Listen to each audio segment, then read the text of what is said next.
الحمد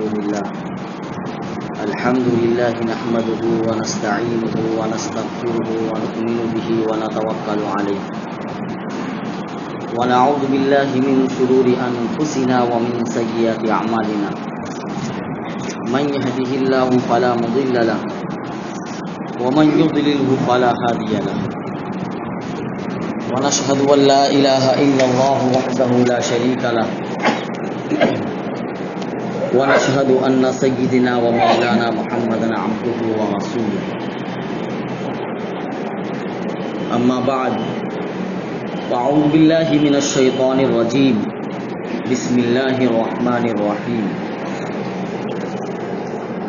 ولا تحسبن الذين قتلوا في سبيل الله أمواتا بل أحياء عند ربهم يرزقون وقال تعالى في موضع آخر ولا تقولوا لمن يقتل في سبيل الله أموات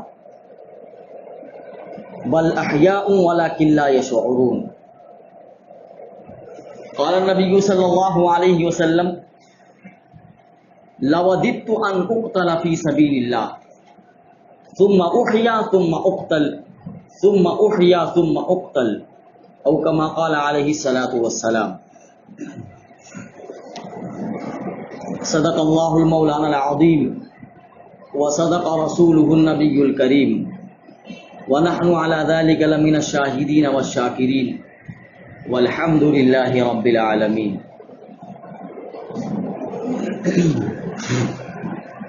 محترم بزرگوں اور عزیز ساتھیوں، ہمارے دین کی یہ تعلیم ہے کہ وہ انسان بہت خوش نصیب ہے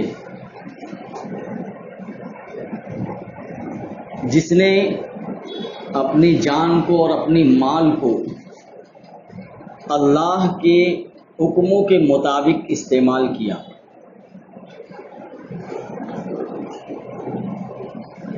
اپنی جان کا نذرانہ اللہ کے راستے میں پیش کیا اور زندگی بھر اللہ رب العزت نے اس کو سعادت والی زندگی عطا فرمائی. اور جب موت آئی اس کو تو شہادت کی موت ملی. یہ انسان بہت خوش نصیب ہے جس کو سعادت کی زندگی ملی ہو، یعنی وہ پوری زندگی اللہ کے حکموں پر چلتا رہا اور جب اس کے موت کا وقت آیا تو اس کو اللہ رب العزت نے شہادت کی موت عطا کی. یہی وجہ ہے کہ اللہ کے رسول صلی اللہ علیہ وسلم روایتوں کے اندر آتا ہے، جیسا کہ میں نے ابھی خطبے کے اندر حدیث پڑھی ہے، خود شہادت کی تمنا کیا کرتے تھے. اللہ کے رسول صلی اللہ علیہ وسلم کے الفاظ ہیں لوددت ان اقتل فی سبیل اللہ، کہ میرے دل کی یہ خواہش ہے، میرے دل کی یہ تمنا ہے کہ میں اللہ کے راستے میں شہید کر دیا جاؤں، اللہ کے راستے میں مجھے موت آئے. ثم احیا، پھر میں زندہ کر دیا جاؤں. ثم اقتل، پھر مجھے اللہ کے راستے میں شہید کر دیا جائے. ثم احیا ثم اقتل، پھر مجھے زندہ کیا جائے اور پھر مجھے اللہ کے راستے میں شہید کر دیا جائے. یہ حضور پاک صلی اللہ علیہ وسلم کے الفاظ ہیں. تو شہادت بہت اونچا مقام ہے، اس کی تمنا تو سرکار دو عالم صلی اللہ علیہ وسلم نے خود کی ہے. شہادت کوئی غم کی چیز نہیں ہے یا شہادت کوئی ماتم کی چیز نہیں. شہادت اگر حاصل ہو گئی تو انسان کو فخر حاصل کرنا چاہیے کہ میرے جس کے نقش قدم پر میں چل رہا ہوں اس نے شہادت کی زندگی حاصل کی ہے اور اس کو اللہ رب العزت نے شہادت کی موت عطا کی ہے. صحابہ کرام رضی اللہ عنہم شہادت کے اتنے حریص تھے کہ ہر وقت اللہ رب العزت سے اللہ کے راستے میں شہید ہونے کے فضائل سننے کے بعد وہ یہ دعا کیا کرتے تھے کہ اللہ اپنے راستے کی موت ہمیں عطا فرمائے۔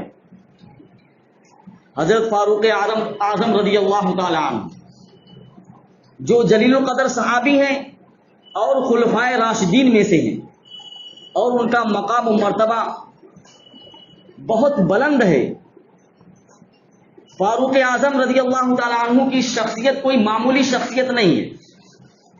اللہ کے رسول صلی اللہ علیہ وسلم نے خود اپنی زبان مبارک سے ان کے لیے، ان کے ایمان کے لیے دعا فرمائی، اور اللہ کے رسول صلی اللہ علیہ وسلم نے اپنی زبان مبارک سے یہ فرمایا کہ اللہ نے حق کو عمر کی زبان پر جاری کر دیا ہے، یعنی حق بات کو عمر کی زبان اور اس کے دل پر جاری کر دیا ہے۔ اور اللہ کے رسول صلی اللہ علیہ وسلم نے حضرت عمر فاروق رضی اللہ تعالیٰ عنہ کے بارے میں فرمایا، ان اللہ ینطق بلسان عمر، اللہ عمر کی زبان سے بولتا ہے۔ اتنے بڑے فضائل ہیں، لیکن خود خلیفہ دوم حضرت فاروق اعظم رضی اللہ تعالی عنہ بھی اللہ کے راستے میں شہید ہونے کی ہر وقت دعا مانگتے ہیں۔ اپنی دعاؤں میں یہ ضرور مانگتے ہیں کہ اللہم انی اسألک شہادتا فی سبیلک ووفاتا فی بلدی رسولک وموتا فی بلدی رسولک۔ جب بھی دعا مانگتے ہیں اپنی دعاؤں میں یہ ضرور کہتے ہیں کہ اے اللہ مجھے اپنے راستے کی شہادت عطا فرما، اور نمبر 2 مجھے اپنے محبوب کے شہر میں وفات دے، یعنی میری موت اگر آئے تو تیرے محبوب صلی اللہ علیہ وسلم کے شہر مدینہ میں میری موت آئے۔ یہ 2 دعائیں آپ مانگا کرتے تھے۔ آپ کے دور خلافت میں مدینہ منورہ جو تھا وہ اسلام کی پوری چھاؤنی بنا ہوا، اسلام کا پورا مرکز تھا، اور بہت لمبے رقبے تک اسلام کی سلطنت تھی۔ کسی کے وہم و گمان میں بھی یہ بات نہیں آ سکتی تھی کہ کوئی دشمن مدینے پر حملہ کرے گا۔ ظاہر سی بات ہے، حضرت فاروق اعظم رضی اللہ تعالی عنہ کی دعا کے 2 جز ہیں۔ کیا ہے؟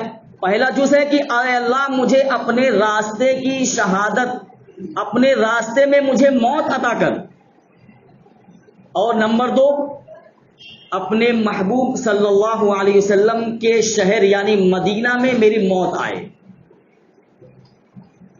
بظاہر یہ دونوں دعا جو ہے آپس میں مخالف ہیں۔ کیوں؟ اس وجہ سے کہ مدینہ منورہ اس وقت پوری اسلام کی چھاؤنی، اسلام کا مرکز بنا ہوا ہے، کسی دشمن کے حملہ کرنے کا ذرہ برابر بھی امکان نہیں ہے۔ تو یہ کیسے ہو سکتا ہے کہ شہادت بھی ملے اور مدینہ منورہ میں شہادت ملے آپ کو؟ لیکن اللہ رب العزت نے آپ کی دعا کو قبول کیا، اور دونوں دعائیں آپ کی قبول ہو گئی۔ فاروق اعظم رضی اللہ تعالی عنہ نے جو دعا اللہ رب العزت سے مانگی تھی، اللہ رب العزت کی بارگاہ میں قبولیت ہو گئی اس کی۔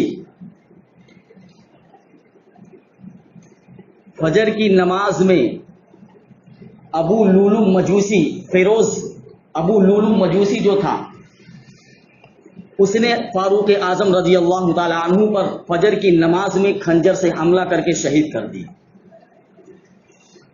یہ ابو لولو مجوسی جو تھا وہ مغیرہ ابن شعبہ رضی اللہ تعالی عنہ کا غلام تھا،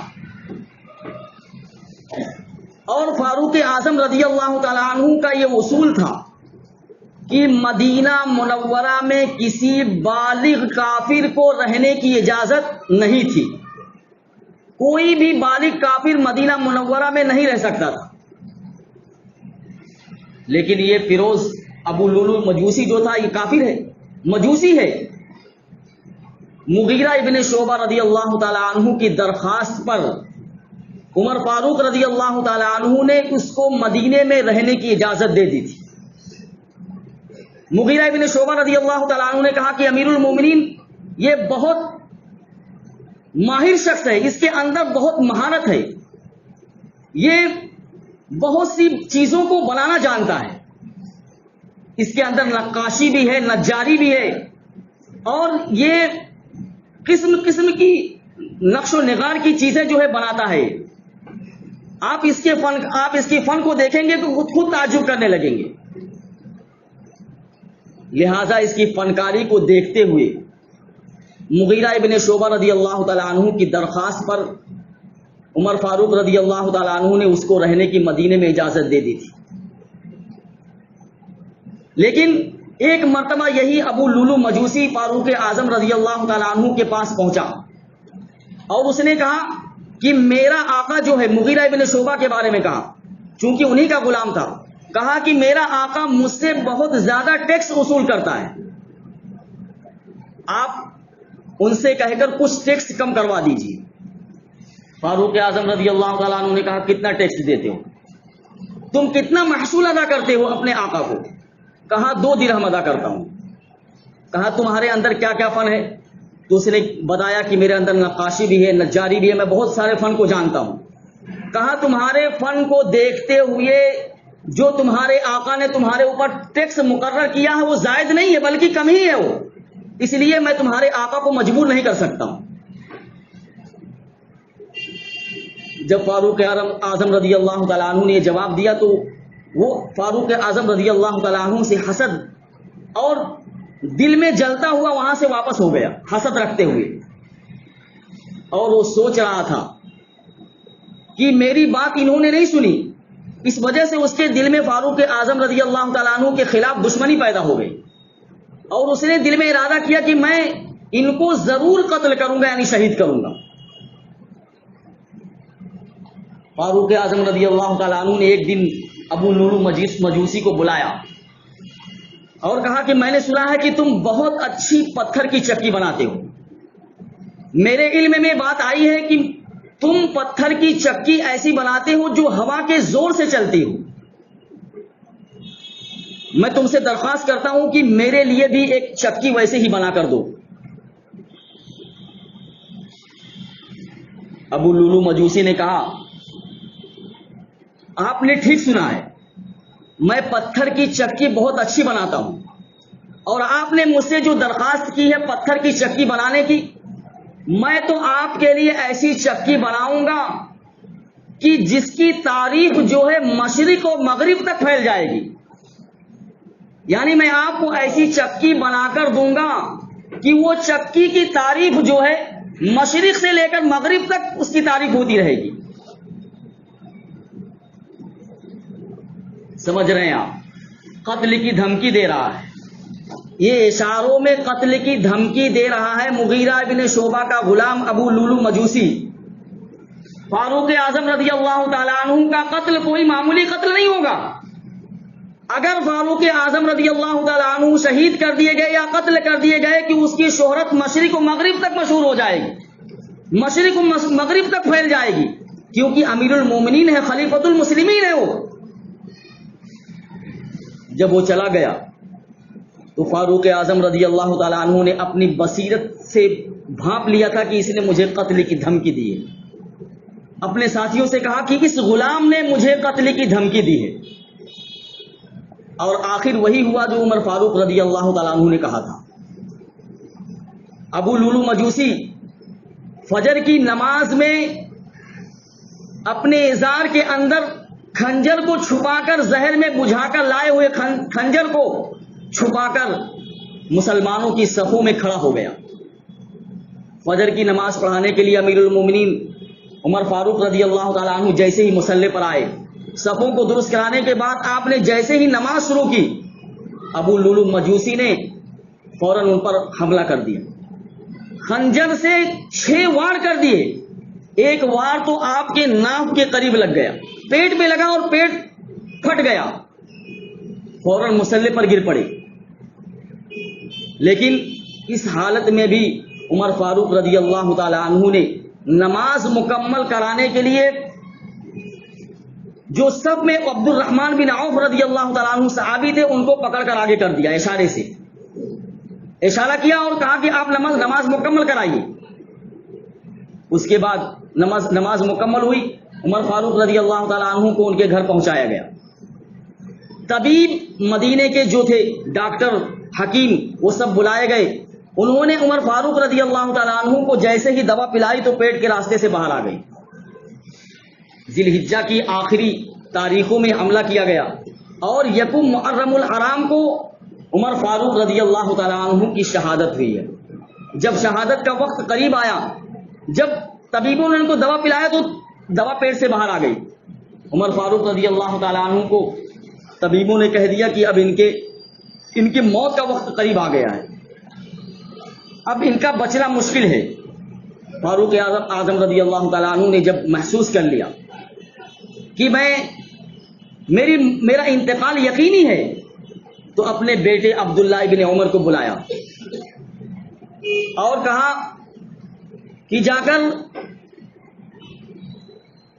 ام المومنین حضرت عائشہ صدیقہ رضی اللہ تعالی عنہا سے کہہ دو کہ میرا باپ عمر فاروق آپ کو سلام پیش کرتا ہے اور آپ کے حجرے میں جو جگہ باقی ہے اس حجرے میں دفن ہونے کی اجازت چاہتا ہے، کیونکہ میرے دونوں ساتھی اس حجرے کے اندر دفن ہیں. اللہ کے رسول صلی اللہ علیہ وسلم اور ابو بکر صدیق رضی اللہ تعالی عنہ کہا کہ عمر اپنے دونوں ساتھیوں کے پہلو میں دفن ہونے کی اجازت چاہتا ہے. مجھے معلوم ہے کہ یہ جگہ آپ نے اپنے لیے مخصوص کر رکھی ہے، یہ جگہ آپ کے لیے ہے، یہ آپ کا حجرہ ہے، آپ کی جگہ ہے. اگر آپ اجازت دیں تو میری لاش کو یہاں دفن کر دیا جائے. اگر آپ نہیں اجازت دیتی ہیں تو مجھے عام مسلمانوں کے قبرستان جنت البقیع کے اندر دفن کر دیا جائے. فاروق اعظم رضی اللہ تعالی عنہ کے صاحبزادے عبداللہ ابن عمر عائشہ صدیقہ رضی اللہ تعالی عنہ کے پاس پہنچے اور سلام عرض کیا اور دیکھا کہ حضرت عائشہ صدیقہ رضی اللہ تعالی عنہ رو رہی ہیں، کیونکہ عمر فاروق رضی اللہ تعالی عنہ کی موت یقینی ہے، اس کی خبر ان کو پہنچ گئی تھی کہ دوا پیٹ کے اندر رک نہیں رہی ہے، لہذا اب عمر فاروق رضی اللہ تعالی عنہ کی شہادت بالکل یقینی ہے. عمر فاروق رضی اللہ تعالی عنہ کی جدائی کے غم میں عائشہ صدیقہ رضی اللہ تعالی عنہ کی آنکھوں سے آنسو جاری ہیں. عبداللہ ابن عمر رضی اللہ تعالی عنہ نے آ کر عرض کیا کہ امیر المومنین عمر فاروق رضی اللہ تعالی عنہ یعنی میرے ابو جان نے آپ سے یہ درخواست کی ہے، آپ کو سلام عرض کیا ہے اور آپ سے یہ درخواست کی ہے کہ اگر آپ اجازت دیں تو میں اپنے دونوں محبوب یعنی دونوں ساتھیوں کے پہلو میں دفن ہونا چاہتا ہوں. عائشہ صدیقہ رضی اللہ تعالی عنہ نے جب یہ سنا تو انہوں نے کہا کہ یہ جگہ بخدا میں نے اپنے لیے متعین کر رکھی تھی، لیکن عمر فاروق رضی اللہ تعالی عنہ کی ذات ایسی نہیں ہے کہ جس کے متعلق انکار کیا جائے. عمر فاروق رضی اللہ تعالی عنہ کو میں اپنی ذات پر ترجیح دیتی ہوں اور ان کے مرنے کے بعد میرے اس حجرے میں جو میری جگہ اپنے لیے میں نے مخصوص کر رکھی تھی، کیونکہ ایک میرے باپ ہیں اور ایک میرے شوہر ہیں، ایک میرے شوہر ہیں اور ایک میرے باپ ہیں، میں انہی کے پہلو میں دفن ہونا چاہتی تھی. لیکن عمر فاروق رضی اللہ تعالیٰ عنہ کی اس درخواست پر میں اپنی ذات پر عمر کو ترجیح دے رہی ہوں. عمر فاروق رضی اللہ تعالیٰ عنہ کو اس حجرے میں دفن کر دیا جائے. عبداللہ ابن عمر رضی اللہ تعالیٰ عنہ واپس آئے اور اپنے باپ کو کہا کہ ام المومنین حضرت عائشہ صدیقہ رضی اللہ تعالیٰ عنہ نے دفن ہونے کی اجازت دے دی. فاروق اعظم رضی اللہ تعالیٰ عنہ نے خوشی کا اظہار فرمایا اور کہا کہ یہ میرے لیے بڑی خوشی کی بات ہے، لیکن ایک بات یاد رکھنا، ہو سکتا ہے کہ حضرت عائشہ صدیقہ رضی اللہ تعالی عنہا نے میرے خلافت کے دباؤ میں آ کر یا میرے دباؤ میں آ کر انہوں نے یہ فیصلہ کیا ہو، لیکن جب میرا انتقال ہو جائے مجھ کو غسل دے کر اور کفن دے کر پھر ان کے دروازے پر لے کر جانا اور پھر دوبارہ اجازت طلب کرنا. دیکھیے معاملے کی صفائی. کیا کہہ رہے ہیں کہ ہو سکتا ہے کہ حضرت عائشہ نے دباؤ میں آ کر یہ اجازت دی ہو. بھائی عمر فاروق پر اعتراض کرنے والوں ذرا غور سے سنو. عمر فاروق پر اعتراض کرنا بہت آسان ہے، لیکن عمر فاروق رضی اللہ تعالیٰ عنہ کی جو عظیم قربانی ہے اور جو انہوں نے ان کی ذات سے جو اسلام کو نفع پہنچا اس کو نظر انداز کر دیتے ہو اور بے بنیاد الزام عمر فاروق رضی اللہ تعالیٰ عنہ کی ذات پر رکھ دیتے ہو اور کہتے ہو کہ عمر فاروق نے زبردستی وہاں جگہ متعین کر لی ہے. اگر عمر فاروق زبردستی جگہ متعین کرتے تو دوبارہ اجازت دینے کی کیا ضرورت تھی؟ عمر فاروق نے کہا کہ میرے مرنے کے بعد دوبارہ میرا جنازہ عائشہ کے دروازے کے پاس لے جایا جائے اور اگر وہ اجازت دیں اس وقت بھی تو پھر میرے لاش کو یہاں دفن کر دینا، ورنہ اگر اجازت نہیں دے رہی ہیں تو پھر مجھے عام مسلمانوں کے قبرستان میں دفن کر دینا. لہذا عمر فاروق رضی اللہ تعالیٰ عنہ کی وصیت کے بعد جنازے کو عائشہ صدیقہ رضی اللہ تعالیٰ عنہ کے دروازے کے پاس لے جایا گیا اور ان سے پھر وہی درخواست کی گئی. حضرت عائشہ رضی اللہ تعالیٰ عنہ نے بخوشی اجازت دے دی کہ میں بالکل خوشی سے اجازت دیتی ہوں، آپ ان کو یہاں دفن کر دیجیے. یہ معاملے کی صفائی ہے. بالآخر عمر فاروق رضی اللہ تعالیٰ عنہ کو اپنے دونوں ساتھیوں کے پہلو میں دفن کر دیا گیا. یہ ہے شہادت. تو شہادت کی تمنا تو صحابہ کرام کیا کرتے تھے اور شہادت کوئی ماتم کی چیز اور کوئی تعزیہ داری کی چیز نہیں ہے، کوئی نوحہ اور ماتم کی چیز نہیں ہے کہ شہادت ہو گئی تو اس پر ماتم کرتے پھرے آدمی. نہیں، شہادت تو ایک فخر کی چیز ہے، ایک اللہ کی طرف سے عظیم نعمت ہے، بہت عظیم نعمت ہے شہادت کی موت. یہی عمر فاروق رضی اللہ تعالیٰ عنہ ہے.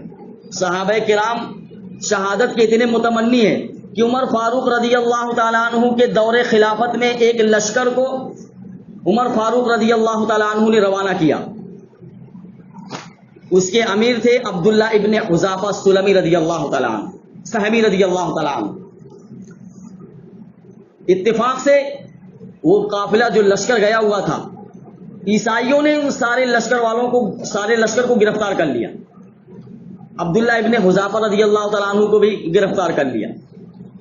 وہ عیسائی بادشاہ جو تھا اس نے مسلمانوں کے جو امیر تھے عبداللہ ابن حذافہ رضی اللہ تعالیٰ عنہ، ان کو دیکھا تو شکل و صورت سے بہت حسین نظر آ رہے تھے اور جسمانی بناوٹ بھی، جسمانی ساخت بھی بہت اچھی تھی. وہ متاثر ہو گیا.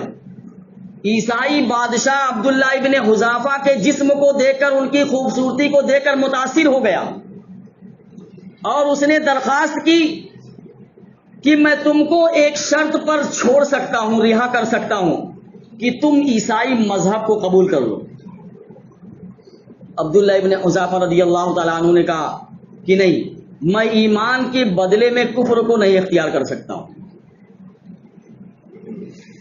اس عیسائی بادشاہ نے کہا اگر تم عیسائی بن جاؤ اور میری دعوت پر لبیک کہہ دو تو میں تمہیں اپنی سلطنت کا آدھا حصہ عطا کر دوں گا اور اپنی بیٹی سے تمہارا نکاح بھی کر دوں گا. آدھی سلطنت تمہاری، میری بیٹی سے نکاح تمہارا ہو جائے گا. عبداللہ ابن حذافہ رضی اللہ تعالیٰ عنہ نے کہا نہیں، اگر تم اپنی آدھی سلطنت نہیں پوری سلطنت لا کر میرے قدموں میں رکھ دو تو میں ایمان کے بدلے میں کفر کو اختیار نہیں کر سکتا ہوں. میں اس بات کو گوارا نہیں کر سکتا کہ میں ایک لمحے کے لیے بھی اپنے زبان سے ایمان کے بول کو ہٹا کر کفر کے بول کے اختیار کروں. عیسائی بادشاہ نے کہا اگر تم نے میری بات نہیں مانی تو بہت سخت سزا دوں گا. عبداللہ ابن حذافہ رضی اللہ تعالیٰ عنہ نے کہا جو تم سے بن پڑتا ہے ہو سکتا ہے کر لو، لیکن میں ایمان کو نہیں چھوڑ سکتا ہوں. میرے جسم سے تم روح نکال سکتے ہو لیکن میرے دل سے تم ایمان کو نہیں نکال سکتے ہو. عیسائی بادشاہ نے حکم دیا، کہا کہ بڑی کڑھائی کے اندر تیل کو کھولایا جائے. خوب بڑی سی کڑھائی میں تیل کو کھولایا گیا اور اس عیسائی بادشاہ نے کہا کہ اس کے ساتھیوں کو ایک ایک کر کے اس کھولتے ہوئے تیل کے اندر ڈال دو. بتائیے دوستو، تیل کھولتا ہوا اور اس میں کسی انسان کے جسم کو ڈال دیا جائے تو تصور کرتے ہی جسم کے رونگٹے کھڑے ہو جاتے، اور جس انسان کو اس میں ڈالا جائے اس کی کیا کیفیت ہوگی. عیسائی بادشاہ نے کہا کہ اس کے ساتھیوں کو ایک ایک کر کے اس کھولتے ہوئے تیل کی کڑھائی میں ڈال دو. ایک ایک ساتھی کو تیل کی کڑھائی کے اندر ڈال دیا تھا.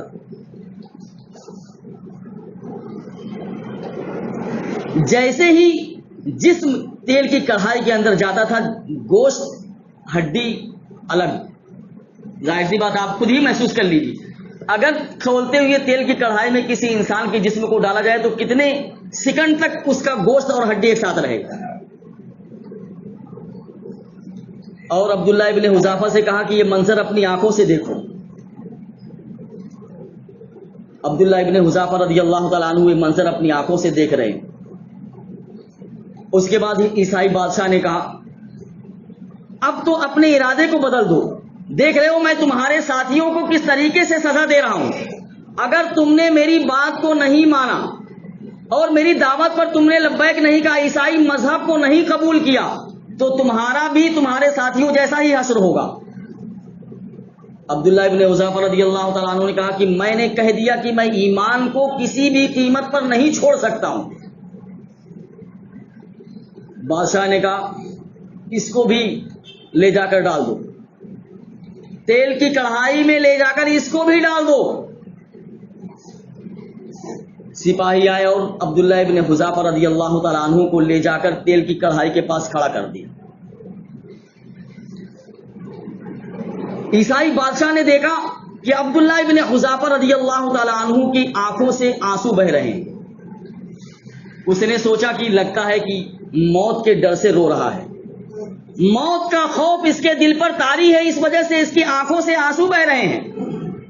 لگتا ہے یہ موت سے ڈر گیا ہے, اب اپنا ارادہ بدل سکتا ہے. سپاہیوں کو حکم دیا کہ اس کو واپس بلا کر لاؤ, اس کو واپس سے لے کر آؤ میرے پاس.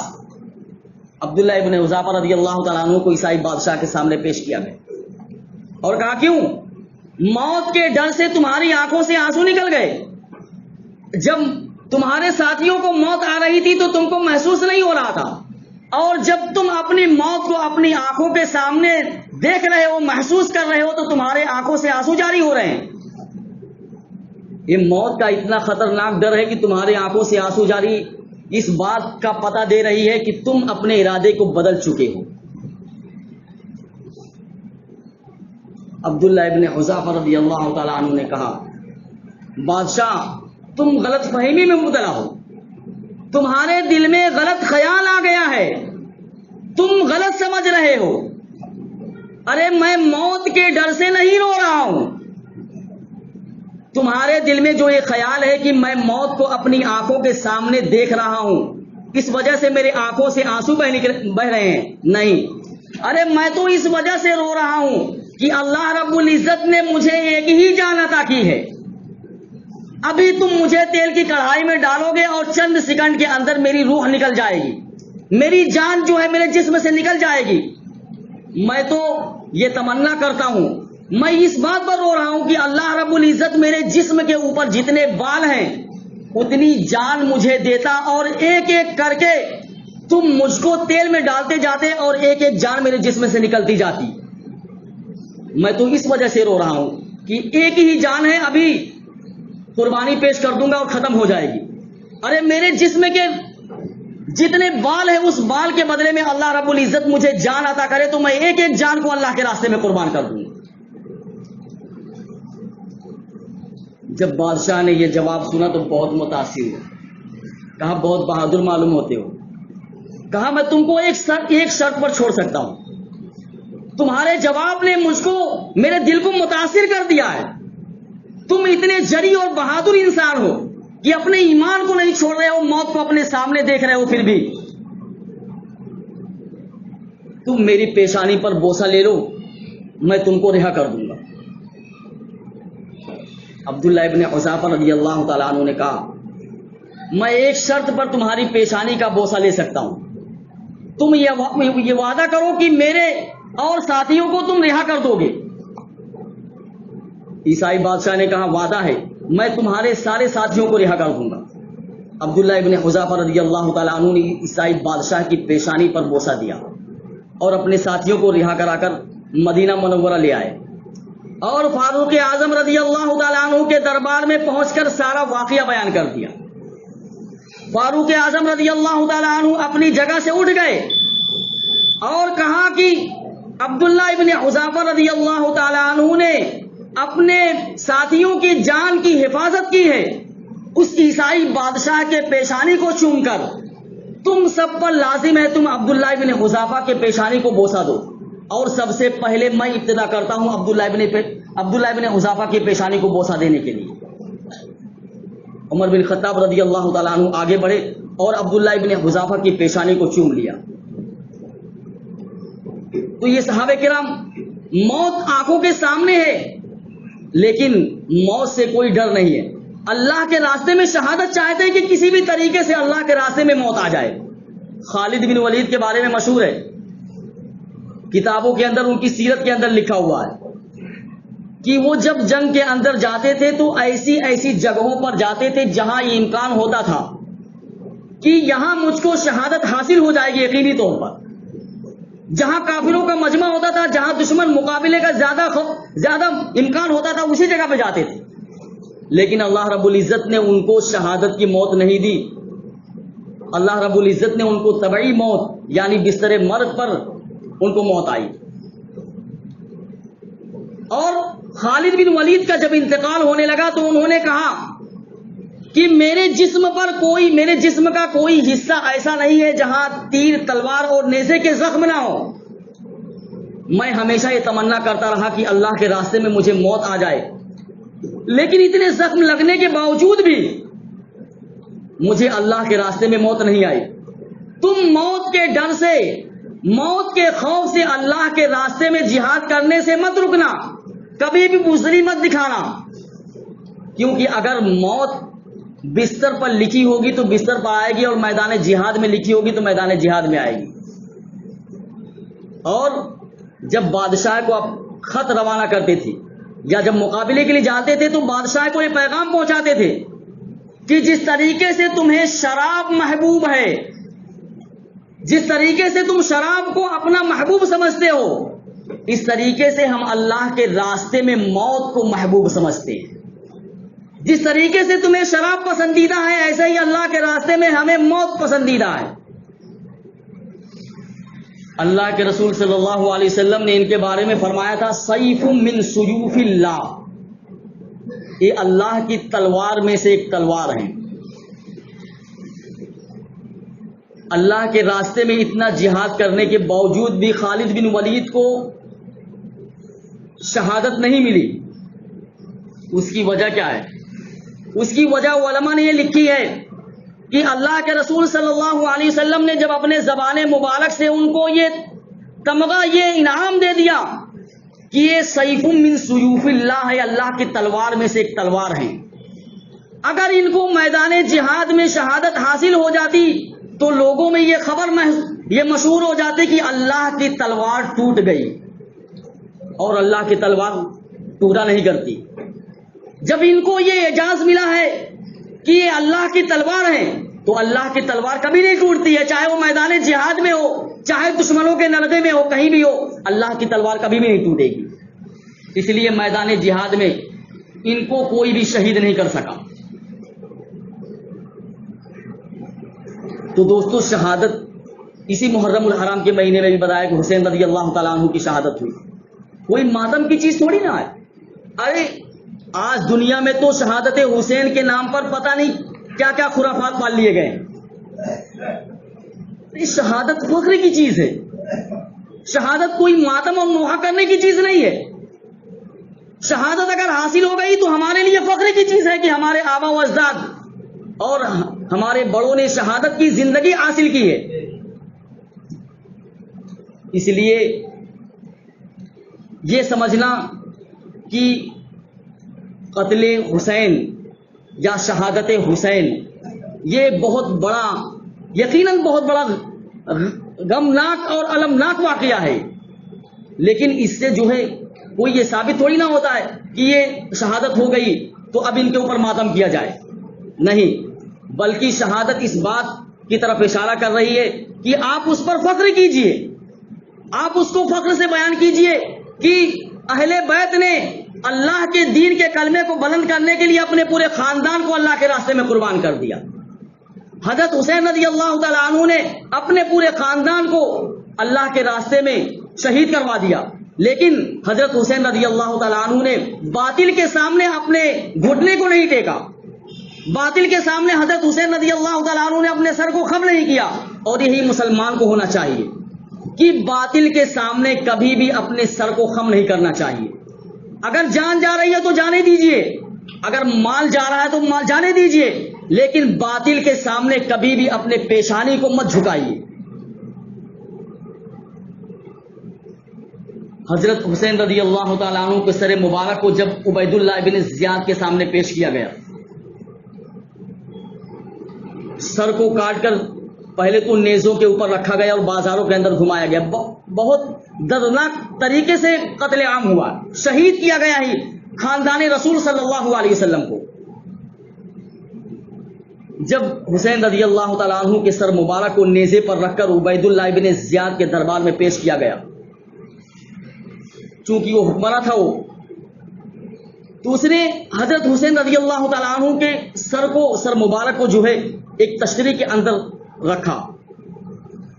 اور جو بادشاہوں کی ایک عادت ہوتی ہے اپنے ہاتھ میں ڈنڈا یا چھڑی لیے رہتے, تو جو ڈنڈا اور چھڑی لیے ہوئے تھا وہ اپنے ہاتھ میں, اس نے اس چھڑی سے حضرت حسین رضی اللہ تعالیٰ عنہ کے ہونٹوں پر ایسے چھڑی مار رہا تھا اور کہہ رہا تھا یہ بہت ہی حسین لڑکا ہے,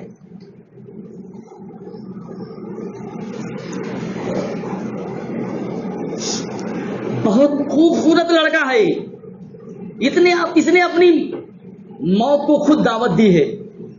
اور فخر سے جو ہے اس چھڑی کو حضرت حسین رضی اللہ تعالیٰ عنہ کے ہونٹوں پر چلا رہا تھا.